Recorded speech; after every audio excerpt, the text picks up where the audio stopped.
नमस्कार प्रिय दोस्तों, हमारे यूट्यूब चैनल में आपका स्वागत है। प्रिय दोस्तों, आज फिर एक नई कहानी लेकर हम एक नया वीडियो लेकर के हाजिर हुए हैं। प्रिय दोस्तों, आज की जो कहानी है, आज का जो प्रसंग है, ये बड़ा ही ज्ञानवर्धक है। एक कबूतर ने बताया कि हमें अपनी औलाद से कोई भी आगे बुढ़ापे में उम्मीद नहीं रखनी चाहिए। यह उम्मीद हमारे लिए बहुत ही दुखदाई होती है। प्रिय दोस्तों, अगर आप चैनल पर पहली बार आए हैं तो चैनल को सब्सक्राइब करें, अच्छे कमेंट किया करें। शुरू करते हैं आज की यह प्यारी सी कहानी। प्रिय दोस्तों, प्राचीन समय की बात है। किसी जंगल में एक कबूतर और एक कबूतरी घोंसला बनाकर रहते थे।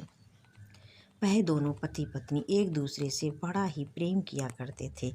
एक दिन की बात है कि कबूतर की पत्नी गर्भवती हो जाती है। इस बात को सुनकर वे दोनों माता पिता बनने वाले हैं बड़े ही खुश होते हैं। कबूतर अपनी पत्नी का बड़ा ध्यान रखता है, हर दिन उसे दाना पानी लेकर देता है। धीरे धीरे समय गुजरता है और कबूतरी का प्रसवदान निकट आ जाता है। अब कबूतरी बड़ी प्रसन्न थी। वह अपने पति को कबूतर से कहती है कि वह बहुत ही जल्दी एक संतान को जन्म देगी। बुढ़ापे में वे हमारी खूब सेवा करेंगे, वे हमारे बुढ़ापे का सहारा बनेंगे और हमें अपने बुढ़ापे की चिंता नहीं करनी पड़ेगी। प्रिय दोस्तों, कबूतर कहता है कि हमें ऐसा नहीं सोचना चाहिए कि हमारी संतान हमारी सेवा करेगी या हमारे बुढ़ापे का सहारा बनेगी। कबूतरी कहती है कि आप ऐसा क्यों कह रहे हैं? संतान माँ बाप की सेवा करती है, फिर हमारी संतान हमारी सेवा क्यों नहीं करेगी? तब कबूतर कहता है कि तुम्हें एक कहानी के माध्यम से सुनाता हूँ कि बुढ़ापे में माता पिता को अपने बच्चे इन दो चीज़ों की उम्मीद नहीं करनी चाहिए। जो मनुष्य इन दो बातों को याद कर लेगा वह अपने बुढ़ापे में कभी दुखी नहीं रहेगा। अब वह अपनी कबूतरी को ये एक कहानी के माध्यम से बताने लगता है और कहानी को प्रारंभ करता है। कबूतर कहता है कि किसी नगर में एक व्यक्ति रहा करता था। उस व्यक्ति के घर में ईश्वर का दिया सब कुछ था। खूब रुपया पैसा, धन दौलत, मान सम्मान सब कुछ था। सब कुछ होने के बावजूद भी वह पति पत्नी दोनों दुखी रहते थे। भगवान का सब कुछ दिया हुआ था पर उन्हें भगवान ने कोई औलाद नहीं दी थी। इस तरह उन पति पत्नी को एक साथ रहते 15 साल गुजर जाते हैं, लेकिन उनके घर में कोई संतान नहीं उत्पन्न होती है। वह व्यक्ति अपनी पत्नी को अच्छे से अच्छे डॉक्टर को दिखाता, इलाज कराता, तीर्थ स्थानों पर जाता, हर मंदिर में मत्था टेकता कि उसके भगवान सुन ले। 20 साल बाद उसकी इच्छा पूरी होती है। ईश्वर की कृपा से उसकी पत्नी को एक पुत्र पैदा होता है। अस्पताल में पुत्र का जन्म होता है। पुत्र की बात सुनकर वह खुश हो जाती है और जब नर्स बच्चा लेकर उनके पास आती है तो वे दोनों पूछते हैं कि नर्स से कि मेरा बच्चा ठीक तो है, कोई कमी तो नहीं है?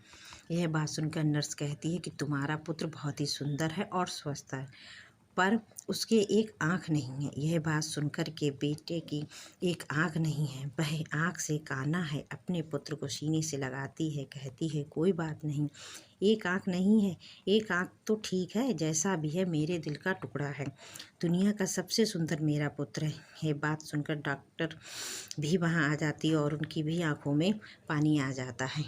डॉक्टर से पूछता है कि माँ बाप कहते हैं उसके कि हे डॉक्टर, कोई भी तरकीब हो जिससे मेरे बच्चे की दूसरी आँख भी ठीक हो सकती है। तब वह डॉक्टर उन लोगों को समझाती है कि हाँ, अगर परिवार में से कोई भी उसे आँख दे दे तो उसकी आँख ठीक हो सकती है। यह सुनते ही उसका व्यक्ति बोला कि मैं तो अपनी आँख नहीं दे पाऊँगा, क्योंकि मैं मेहनत मजदूरी करता हूँ, घर का सारा खर्चा मैं ही चलाता हूँ। तभी यह सुनकर उसकी माँ बोल पड़ती है कि डॉक्टर साहब, मैं दूंगी अपने बच्चे के लिए आँख, मेरी आँख निकाल कर मेरे बच्चे को लगा दो। डॉक्टर सुनकर हाँ कर देती है और उसका इलाज करके उसकी आँख उसके बेटे को लगा देती है और वे दोनों अपने बच्चे को लेकर वहाँ से चले जाते हैं। कुछ समय बीतता है, पर जब बच्चा 5 साल का होता है तब उसके पिता की रोड एक्सीडेंट में मृत्यु हो जाती है। जब उसके पिता की मृत्यु हो जाती है और जब उसकी माँ को पता चलता है तो वह बहुत ही परेशान हो जाती, रोने चिल्लाने लगती है कि वह परेशान ये हो जाती है कि मेरा पति चला गया, मैं अपने बच्चे को कहाँ से खिलाऊंगी पिलाऊंगी, क्या करूँ। और ये कहती हुए वहाँ बेहोश हो जाती है। आस पड़ोस के लोग उसे उठाकर घर ले जाते हैं, उससे कहते हैं कि बहन तुम परेशान मत हो, सब तुम्हारे साथ हैं, जो हुआ सो हुआ, भगवान की मर्जी के आगे किसी का कुछ नहीं होता है। अब तुम अपने बच्चे को ही देखो, अपने बच्चे की देख रेख करो। तब वह कहती है कि ठीक है भाई, मैं अपने बच्चे की देख रेख करने के लिए वह घरों में जाकर मजदूरी करती है, मेहनत करती है, चूल्हा चौका बर्तन करती है। बच्चा धीरे धीरे बड़ा होने लगता है। फिर वह उसे कहती है कि चलो अच्छा तुम्हारा एडमिशन करा दे, क्योंकि ये पढ़ाई की उम्र हो गई है। वह बच्चा अपनी माँ के साथ स्कूल में जाता है।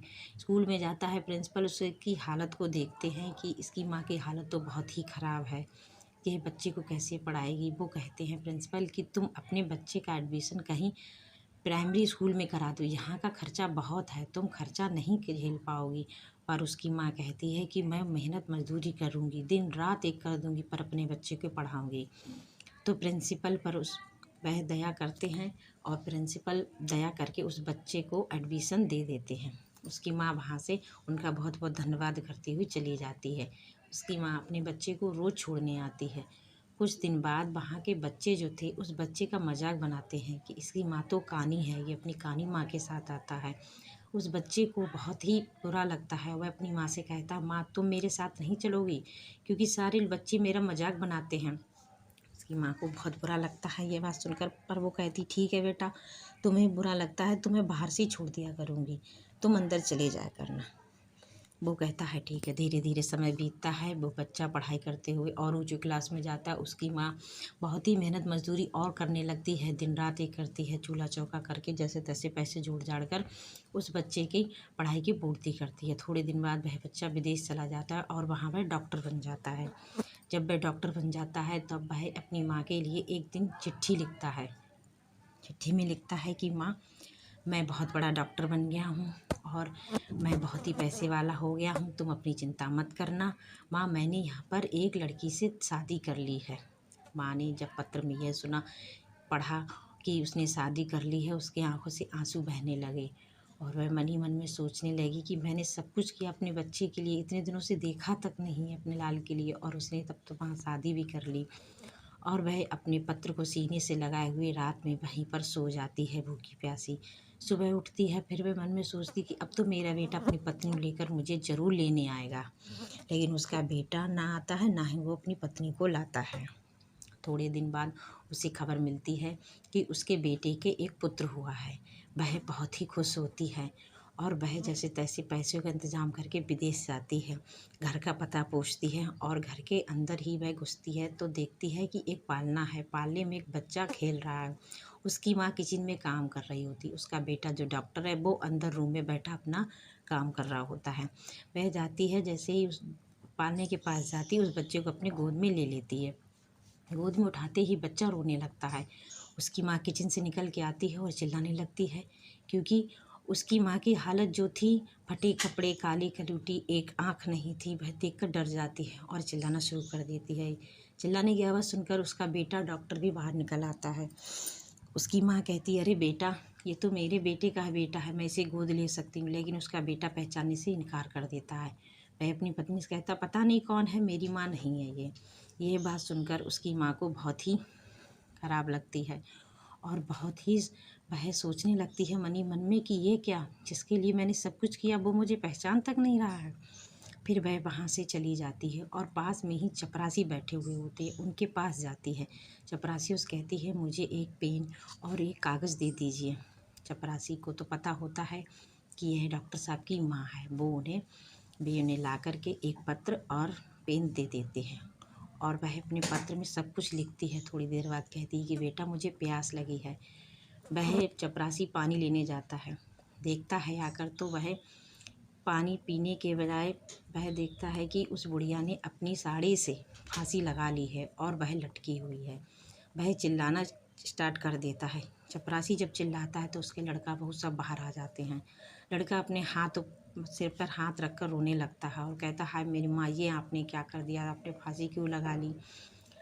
तब उसकी पत्नी बोली, अभी तो आप कह रहे थे आपकी कोई ये माँ नहीं है, अब आप कह रहे हैं ये माँ है।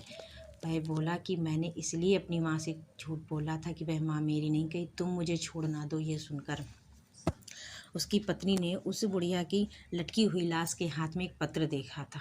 वह पत्र उसने लाई और उसे पढ़ा। उस पत्र में लिखा था, बेटा तुम जहाँ भी रहो ठीक रहो, प्रसन्न रहो, खुश रहो, तुम बहुत ही अच्छे रहो, तुम्हारी खूब तरक्की हो, पर तुमने मेरे लिए आज अपनी माँ स्वीकार नहीं किया, ये मुझे बर्दाश्त नहीं हुआ। मैं जीकर क्या करूँगी, किसके लिए जीऊँ? जिसके लिए जिया उसने तो मेरे लिए कुछ भी नहीं किया। पर बेटा बता दूँ, जब तुम्हारा जन्म हुआ था तो तुम्हारी एक आँख नहीं थी, दूसरी आँख तुम्हें मैंने दी थी। इसीलिए लोग मुझे कहानी कहते रहे, लेकिन मैंने बर्दाश्त किया। मैं काली कलूटी इसलिए हो गई थी कि घर में चूल्हा चौका बर्तन किया, तुम्हें पढ़ाया, लेकिन तब भी तुमने मेरा कोई सम्मान नहीं रखा। आज तुमने मुझे पहचाना तक नहीं। बेटे ने यह बात सुनी और वह बोला कि मन ही मन में सोचने लगा कि माँ ये तुमने क्या किया? एक आँख तुम्हारी थी, मुझे क्या पता था? जिस माँ ने मेरे लिए सब कुछ किया, मैं उसके लिए कुछ भी नहीं कर पाया। और यह बात वह मन ही मन में रखे, ज़िंदगी भर पछताता रहेगा। बहू बोली, तुमने बताया क्यों नहीं ये तुम्हारी माँ थी? माँ की ऐसी हालत देखकर वह दोनों बहुत ही परेशान हुए। इसलिए हमें अपने माँ बाप की हमेशा सेवा करनी चाहिए, हमेशा उनकी इज्जत करनी चाहिए। माँ बाप ही, बच्चे अपने माँ बाप के लिए सब कुछ क्या नहीं करते हैं? माँ बाप अपने बच्चों के लिए सब कुछ करते हैं, तो बच्चों को भी अपने माँ बाप के लिए सब कुछ करना चाहिए।